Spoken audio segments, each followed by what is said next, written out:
Hello everyone, welcome to my Incredible Chess channel.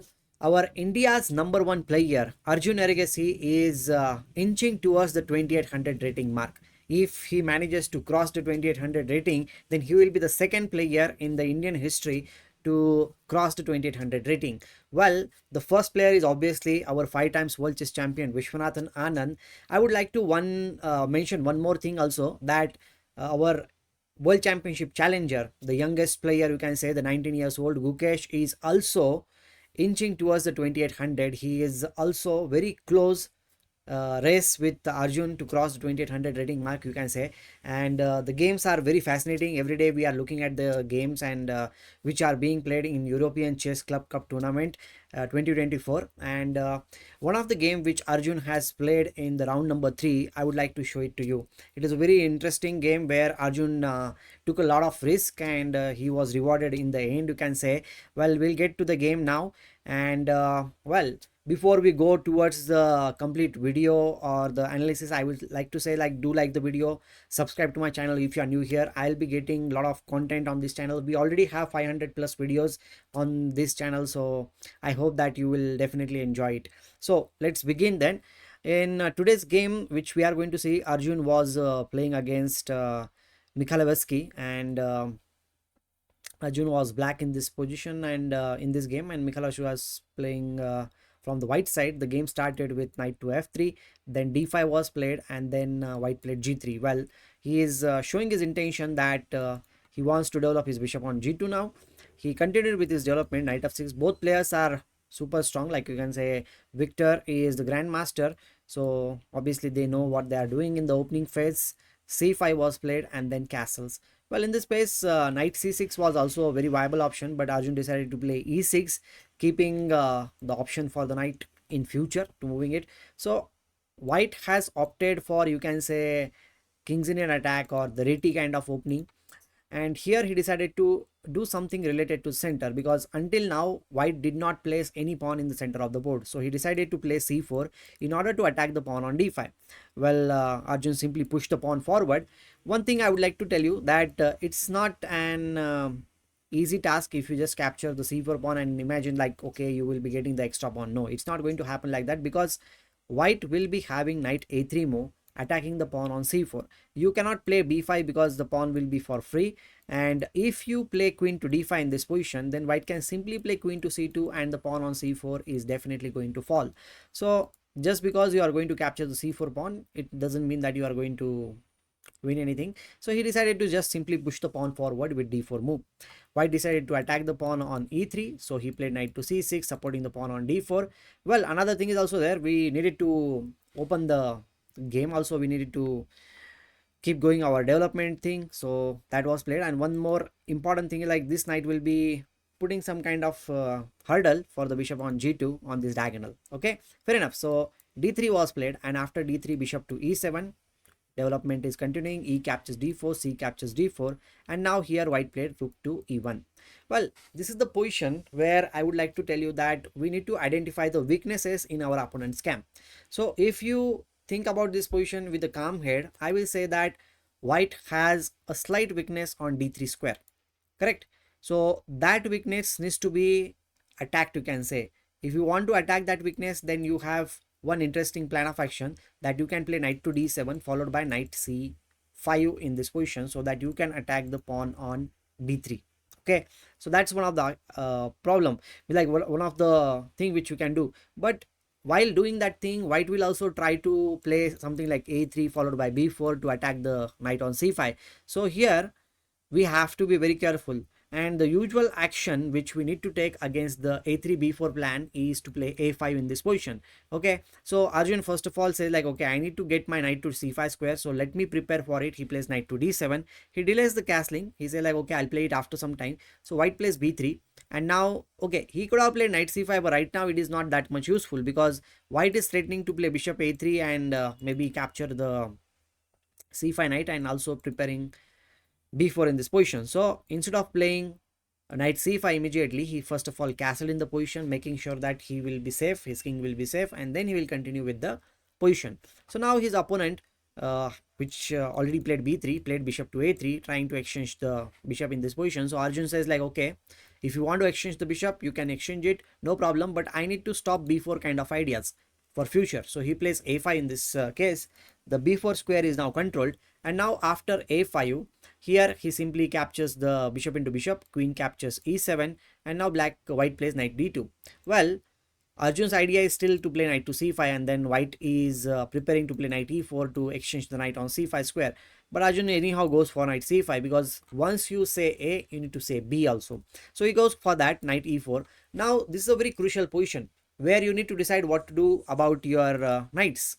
Because I will tell you one thing, like when you are playing against a low rated player, or when the situation is like this where you need to win against each and every player in order to cross one rating mark, like this is a huge mark, like 2800 is a huge mark for Arjun Erigaisi. So here if he keeps on exchanging the pieces, then he will not be able to create any attacking possibilities, you can say. The attacking chances will be reduced. So in such situation where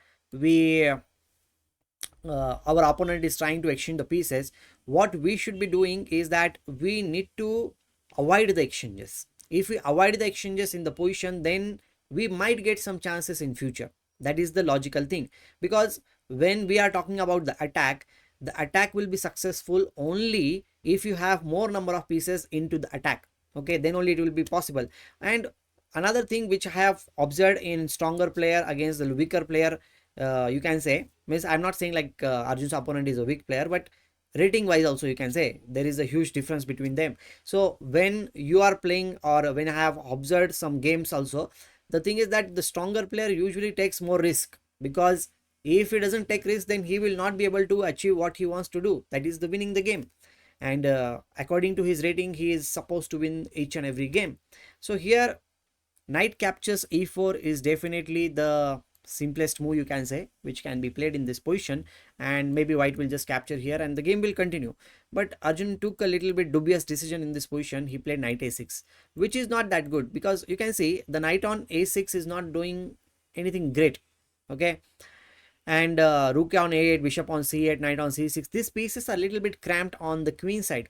Well, Arjun is trying to get the pieces in the future in the game. Maybe he is trying to play f5, not immediately, because the pawn on e6 will be under attack. Maybe he'll play h6 and then followed by f5 and kick the knight away, and then he will bring the knight to c5 square.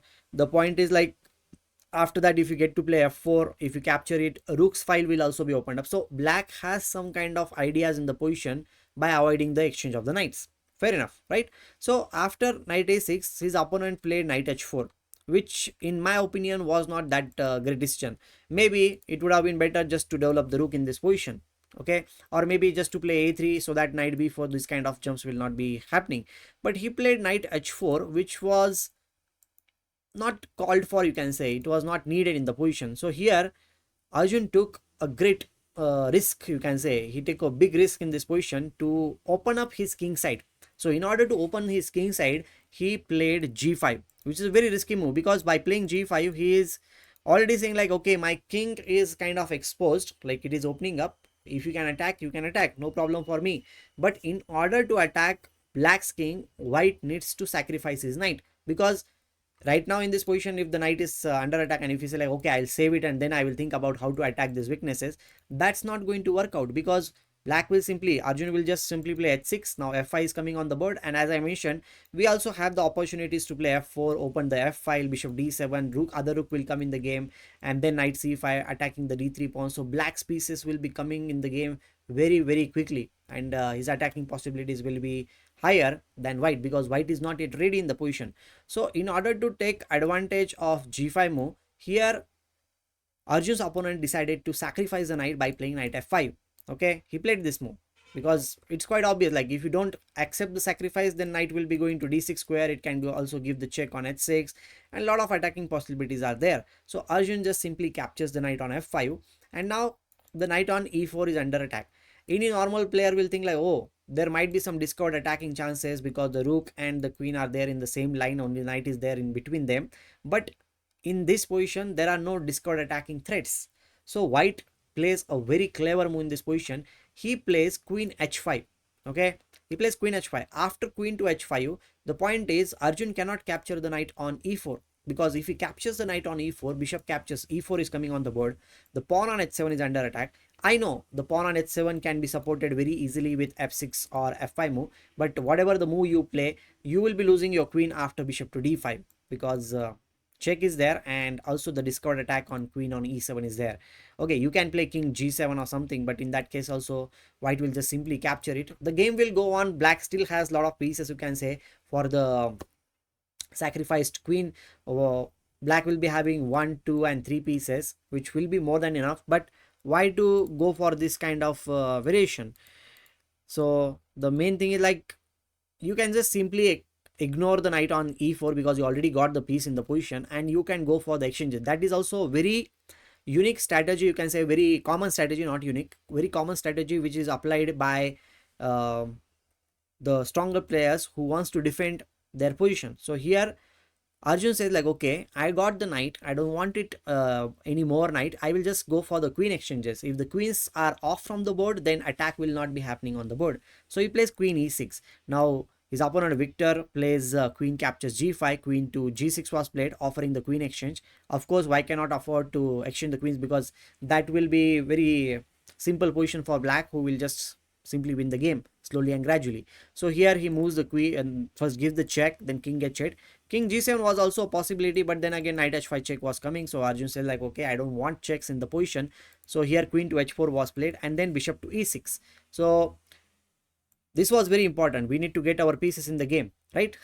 So bishop e6, and then he plays knight h5. Fair enough. Now knight f4 will be one of the ideas, and capturing the bishop on here on e6. And one more thing is also there, the idea of bishop captures c6, b captures c6 followed by queen captures d4 check is also there, because earlier if you go for the pawn, that will not be that great, because after bishop captures c6, you can say b captures c6, and if you go for queen into d4, then, well, you can play that move, but it will not be that great idea, because we have certain attacking possibilities with c5 move. Now queen needs to be there on this diagonal, otherwise you will be losing the knight on f6 square. In order to keep the queens there, maybe you have to play queen e5, then queen g7 will play. The game will continue, but I think more exchanges will be happening.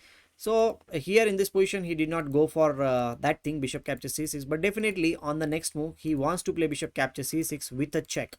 Okay, so here after knight to h5, that is the threat in the position, you can say. So Arjun stops that threat with rook f d8, supporting the pawn on d4. Now he plays knight to f4, but now he again offers the queen exchange. Queen f6 check was given. He comes back with queen to g7. Again he goes back, and now the knight is actually threatening to capture on e6, f captures e6, rook captures e6. So he just defends the bishop on e6 with the move rook to d6. Okay, fair enough, very simple idea, you can say. But now he plays bishop into c6, which according to me was not called for. He could have kept the bishop on the board, but the knight on c6 was not harming him in any way, but he went for that thing. And now after bishop b captures c6, I think black is already consolidating in the position, because he will be playing c5 move, and then rook will also be ready to come on g8 square or something. So I think black is already getting a very comfortable position. And now knight h5 attacking the queen. Queen moves to h6 square. This is in fact a very clever move, you can say. Now knight will not just move, because whenever you move the knight, the queens will be exchanged in the position. So knight h5 I think was not that clever move. Queen h6, good move. So now rook e5. Now in this position he plays c5. First of all, making sure the pawn on d4 is protected, so the rook on d6 will be free to maybe move here like this. And also the pawn on a5 is also protected, because with rook e5 move, the a5 pawn was also under attack. So here he plays rook a e1, he moves back with his rook, and then f4 was played, rook goes to g8. The idea is very simple, he wants to play rook g4 and attack the queen. And if the queen moves anywhere, then the knight on h5 will be falling, or if it goes to the h3 square, like what happened in the game also, rook to g4. Now this is what I was saying, if queen h3 is played, the knight on h5 is forever stuck, plus the queen on h3 is very awkwardly placed in this position, that's what I will say. Okay, and the knight is not going anywhere. We all know this thing, that knight on the rim is dim, and here you can definitely understand what is exactly happening in the position. So he finally says, like, okay, let's exchange the queens. But after the exchange of the queens, it's very easy position for black, and he went on to win the position very easily. He attacked the a2 pawn, knight captures d3, and capturing the rook is also one of the threat, plus rook to d6 and rook into d5 is also one of the threats. So he supports the pawn on d3, but he simply plays rook d6, and rooks get exchanged, and this is very easy position. He captures here. Okay, another thing, knight c3 and all those threats were there, so he comes back with the knight, and the game is now almost over after rook to c8, because rook c2 check followed by rook into h2 is one of the threats in the position. He captures the f7 pawn, but now he gives the check. King moves back, and now he plays rook to c3, because after this move the b3 pawn cannot be protected. Once b3 will be falling, d3 is also weak, then a pawn will be moving forward. So finally here in this position, Arjun's opponent decided to resign in this position, and that's how Arjun reached in the live rating 2799.6, only 0.4 points away from 2800 rating, I will say. And pretty fascinating and very dynamic game, I will say. He took a lot of risk, and in the end he got rewarded. So I hope that you enjoyed the game analysis. Do like the video, do subscribe to the channel, and we'll be meeting very soon in the next video. Till that moment, take care and love you all.